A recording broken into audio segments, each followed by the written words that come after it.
Not too long ago, I shared my thoughts on Garp's actions at God Valley and all about his motivations and moral code, which has been the source of some disappointment and certainly scrutiny by fans. All of which led me to believe that Garp would eventually be inspired to start Sword after witnessing everything and being confronted with his own role in the whole God Valley incident. And you can watch the full video on that if you haven't already. But a part of this discussion centers around the fact, or stems from the fact, that Garp is, at least at the moment, primarily fixated on Roger despite everything else going on, even as he arrives at God Valley, instead of being incensed by all the horrors being committed against innocent civilians. Garp seems to be more interested in finding Roger. And I want to preface the discussion with the fact that I recorded this video before reading chapter 1162, and since reading chapter 1162, it has been revealed that Garp didn't know about the atrocities being committed at God Valley. But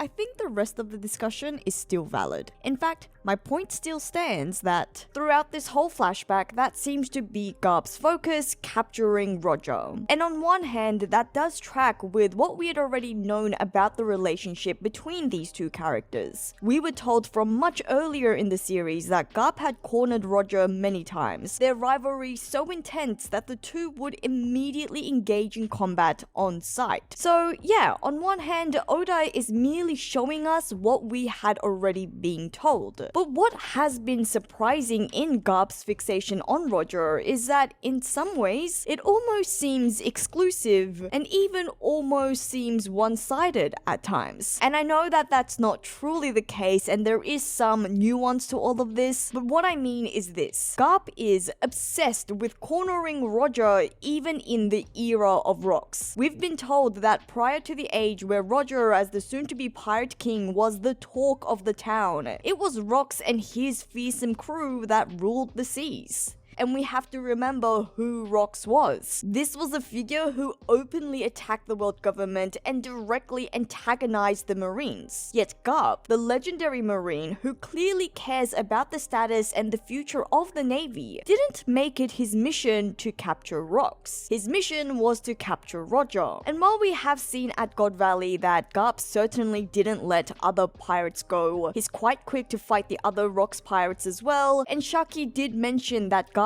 would go after the Kuja pirates too. In fact, we do see the Kuja pirates quickly try and run away as soon as Garp enters the picture. But still, it's very obvious that at the center of it all, Roger is Garp's one true rival. Roger remains his primary focus. Whereas I don't think the same can be necessarily said about Roger towards Garp. Roger considers Rocks also his rival. We know that he would also later feel the same way about Whitebeard. When Roger encounters lowly Marines who try to capture him, he mentions both Garp and Sengoku. And yes, in chapter 1156, when Garp showed up during the interaction between the Roger and the Kuja pirates, Roger did quickly turn his attention to fighting Garp, but it's also true that Roger has all of these side interests. His love for Shaki is what gets him involved at God Valley. Which isn't to say that Roger didn't consider Garp his rival. I'm just saying that the obsession seems to come a little stronger on from Garp's side. And you'll know that I have thus been led to believe that this is all very, very personal, especially for Garp. I've said on multiple occasions, seeing more of Garp and Roger's younger days, that this really makes me believe that their relationship is much more personal than just being respective leaders of their own rival factions. It's more than just being about the naval hero versus the pirate king. And if you did watch my latest Garp video, you may remember my little theory that that's because Garp and Roger were childhood friends. Garp and Roger have a personal relationship that predates their respective legendary status. Before they were Garp the Fist or the naval hero, or Roger the pirate king, or even the legendary pirate captain,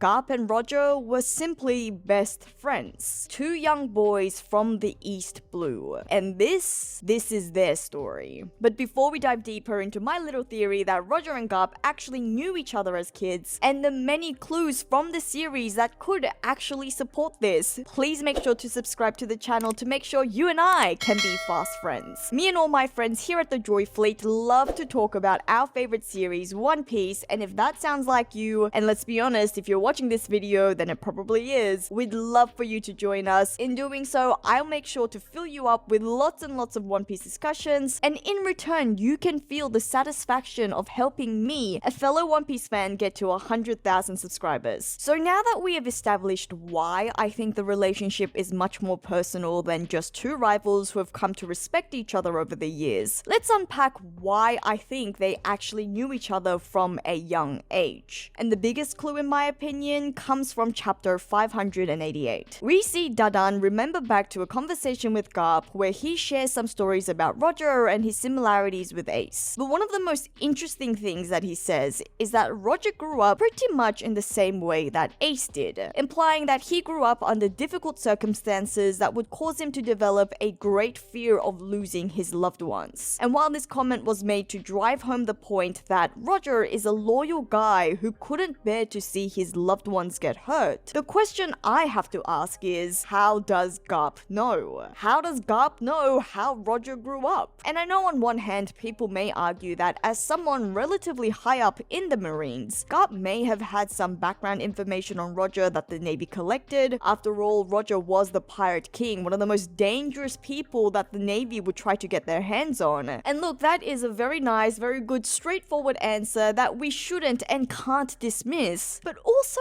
at the same time, I don't think we should dismiss the possibility that Garp knows firsthand how Roger grew up. At the end of the day, we've actually seen the Marines and the world government being pretty lousy with their intelligence gathering. But more importantly, when you reread this entire scene with Garp nostalgically reminiscing about Roger, I can't help but get the feeling that this is Garp remembering an old friend. Look at Garp's wistful smile, the bittersweet tone in his words. Look at how personal this all feels. He talks about Roger's loyalty, his ferociousness, and his childlike purity. Garp says that although he himself is a Marine soldier, he couldn't bring himself to hate Roger. And in contrast to the usual fury or the roughness that we see when he's actually interacting with Roger, there's this real wistful, nostalgic look in his eyes, especially as he says that society may have viewed Roger as a great criminal, but his friends trusted him completely. It's a comment that feels like he's speaking firsthand. This isn't just some stoic respect that Garp has for a longtime rival. This is Garp getting sentimental about an old friend turned enemy. And Oda may have actually even shown us how they first became friends. In chapter 823, it's revealed that royal families, supposedly those from the East Blue, visit Loketown every 4 years on their way to the Reverie. There's a hotel at Loketown built specifically to house the nobles who attend the Reverie every 4 years. And one of the families that we see frequenting the hotel is none other than the royal family of Goa. The Goa kingdom, of course, being the kingdom where Monkey D. Garp hails from, whereas Loketown is, of course, the hometown of Gold D. Roger. So, what if Garp met Roger at Loketown during one of these visits by the Goa kingdom's royal family to Loketown on their way to the Reverie? And of course, Garp is, as far as we know, not part of the royal family and would have had no apparent reason to be visiting Loketown. But I think there are many ways this could be easily explained. For example, most simply, maybe Garp's father was a part of the royal guard for the royal family, and so he also made the trip to Loketown every 4 years for the Reverie, and he also took his son Garp with him. Garp's father potentially being part of the royal guard makes a lot of sense when we consider the combat prowess of the Monkey D family, and this seemingly being a hereditary trait. In any case, why else would Oda seed a detail like the existence of a hotel where royals from the East Blue would stay in Loketown on the way to the Reverie for no other apparent reason?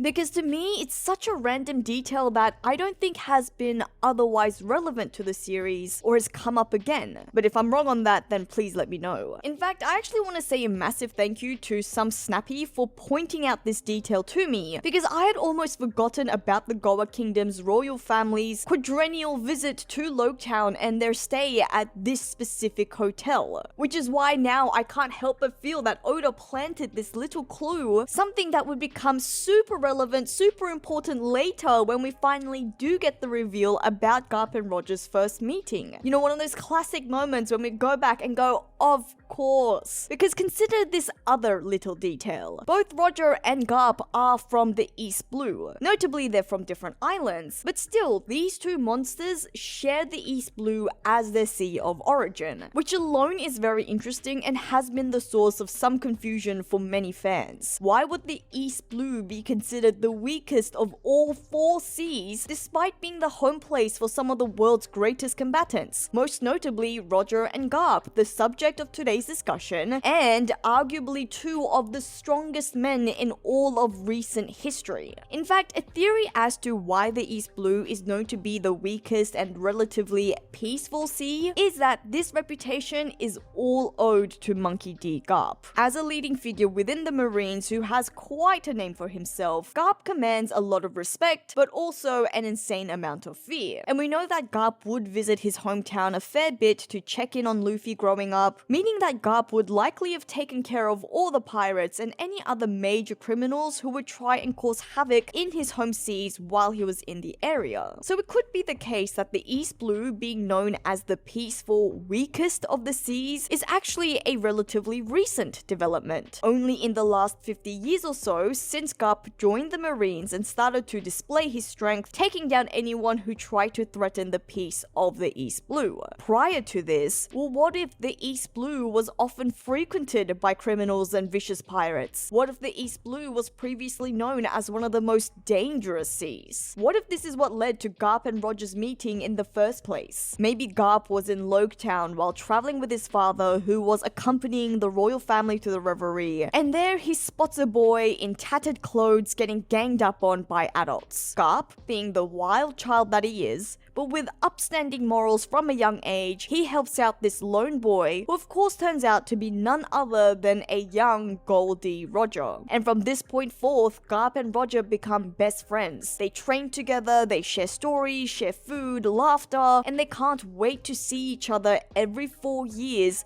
when they would get to meet again. On some occasion, Roger ends up being the one to save Garp, leaving with Garp an everlasting memory on Roger's insane loyalty. Maybe the two even exchange sake cups, becoming sworn brothers. After all, it was Ace who shared this Sakazuki tradition with Luffy and Sabo, exchanging cups to become brothers. Who did he learn that from? Could it be that Garp told him, recollecting a Sakazuki ceremony that he performed with Roger years earlier, only for Ace to perform it later with his own grandson? But tragically, despite Roger and Garp becoming fast friends, little do they know that they would embark on very different paths. At the end of the day, they only see each other every 4 years, going through different life experiences, being shaped by different ideologies. Garp sees all the vile criminals who terrorize the weak in the East Blue, and he decides that he's going to become a Marine. Whereas Roger, he gets in his head that he's going to sail the seas, embarking on a dream that's going to turn the world upside down, and to do so, he must become a pirate. And this disappoints Garp greatly. Remember all the times we've seen Garp show immense disappointment at his own son leaving the Marines, or at his grandsons for choosing to become pirates instead of joining him in the Navy? Well, what if his first disappointment was with his best friend Roger? Roger, whom he thought would serve alongside him in the Marines, chooses the life of piracy instead, choosing to become a criminal that he knows he would have to fight, and that's where the obsession starts. Garp makes it his life mission to take him down, to prove to Roger that he made the wrong choice. You should have followed me, you should have stuck with me. Or maybe it's a life mission that he embarks on because he figures if anyone is going to bring Roger down, then that has to be me. That responsibility has to be mine. And this friends to enemy trope would not only be a tragic parallel to the one between Luffy and Kobe, but it could also recontextualize so many other key moments within their relationship. For example, when Roger entrusts Garp with the safety of his own child. If we go back to Roger's words, upon first read, it seems like Roger's saying, "Look, we've been fighting each other for so long that I have come to know you very well, and I now trust you as much as any of my crewmates." But you could also read it as Roger saying, "I know we've been fighting fighting for so long, but I still trust you as I once did, as I always have. And when Garp is initially refusing to listen to Roger, he asks, why are you telling me about your new child? I'm with the Navy and we have orders to hunt down anyone who's associated with you. And to me, this really reads like a conversation between two old friends. It's as if Garp is reminding Roger, hey, you know I'm with the Navy now. You know we're not friends anymore. I can't help you. Whereas when Roger replies that my unborn child is innocent and Roger is certain that Garp will save Ace, I take away two things. One, Roger is certain that Garp will take care of his kid because he knows Garp personally. He knows the kind of man Garp is, the values he's always had ever since they were just two boys. Two, it's almost as if Roger is saying, hey, don't lump my child in with me. I know I disappointed you. You're upset with the life choices I made, but don't treat my kid the same way. And of course, the most bittersweet, heartbreaking truth is, despite all of his outward appearances and actions, we know that Garp wasn't actually disappointed in Roger. Look back at chapter 588. Look at how much love and fondness is in Garp's words and his face as he reminisces about Roger. You cannot reread this scene and tell me that this is not another mother of a flashback just waiting to be told. Garp's whole tough guy exterior on being tough on criminals, having no sympathy for criminals, and yet being surrounded by criminals. His friends, his family, I think this is just a running motif for his character, one that will definitely be explored. Why Garp decided to become a Navy soldier, why he's so dedicated to the Marines, despite often holding conflicting values and ideals, and how this has set him at odds with his loved ones, most notably Roger. Before they were the Pirate King or the Navy hero, they were simply two boys from the East Blue. Two friends who knew that they would spend the rest of their lives intertwined, but they just didn't realize it would be from opposing sides. And gosh, I am getting teary